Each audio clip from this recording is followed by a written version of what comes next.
আসসালামু আলাইকুম রহমতুল্লাহ। সম্মানিত জিএসএম বন্ধুরা কেমন আছেন? আশা করি নিশ্চয়ই খুব ভালো আছেন। স্যামসাং A15 এটা এফআরপি আমরা আনলক করেছি একদম টোটালি ফ্রি টুল দিয়ে। এটা স্যামফো টুল থেকে আমরা প্রথমে এমটিপিতে রিডিং ফরম্যাটে দিলাম, তারপরে এটাতে দেখতে পারলাম এটাতে অ্যান্ড্রয়েড ভার্সন 15 আর এফআরপি লক। এই যে দেখতে পাচ্ছেন এখানে এফআরপি লক আছে। তো এফআরপি লক আমরা এখানে অবশ্যই জানতে পারলাম, অবশ্যই সেট কাস্টমার এফআরপি লক খোলানোর জন্য আমার কাছে নিয়ে আসছে। তো এটা আমরা ফ্রিতে কীভাবে আনলক করবো কোনো টুল ছাড়া?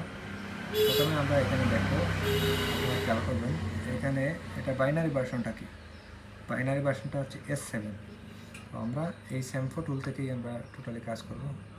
যখন আমরা S7টা দেখলাম, S7টা মানে হচ্ছে বাইনারি U7 S7 এইগুলো সবই একই।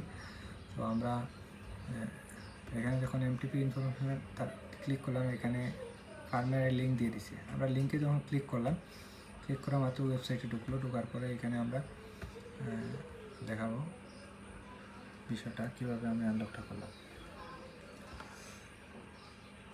এখানে এই ভার্সনটা ছিল S7, এই যে দেখতে পাচ্ছেন এটা হচ্ছে S7। তো S7 হচ্ছে অ্যান্ড্রয়েড 15 বাইপাস করা যায় না। আর এই ফোনটা টেস্ট পয়েন্টেও কাজ করে না, কোনো মোডেই কাজ করতেছে না।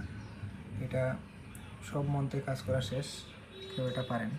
তো আমরা S7-এর উপরে U7 যেটা, এই দুটো একই বাইনারি। তো আবার এর আপডেট দিলে হবে না, আপডেট দিলে সেটা আপডেট হবে কিন্তু আনলক হবে না। এটা অনলাইন করাতে হবে, অনলাইন করাতে গেলে 3000-3500 টাকার মতো খরচ আসবে।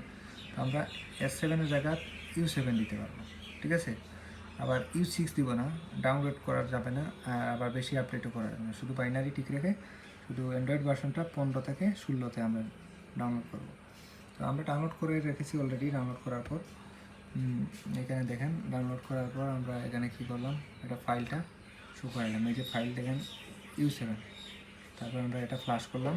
ফ্লাশ করার পরই এটার কিছু করতে হবে না, ফ্লাশ করার পরই এটা আনলক হয়ে গেছে। এই যে দেখেন এখানে আনলক, অ্যান্ড্রয়েড 16 আনলক।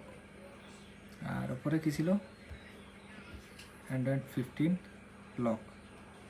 তো ইজিলি আমরা কোনো কিছু করা লাগে না, শুধু জাস্ট এটা ফ্লাশ করেছি সেম বাইনারি দিয়ে, সেটা এফআরপি আনলক হয়ে গেল। আপনারা চাইলে করতে পারবেন এইরকম প্রসেসে। আপনারা যদিও এইগুলো বুঝেন না, যারা নতুন অবশ্যই আমাকে ইনবক্স করবেন, আমি যতটুকু পারি আপনাদেরকে হেল্প করব। আর যে কোনো বিষয়ে যতটুকু পারি আপনাদেরকে।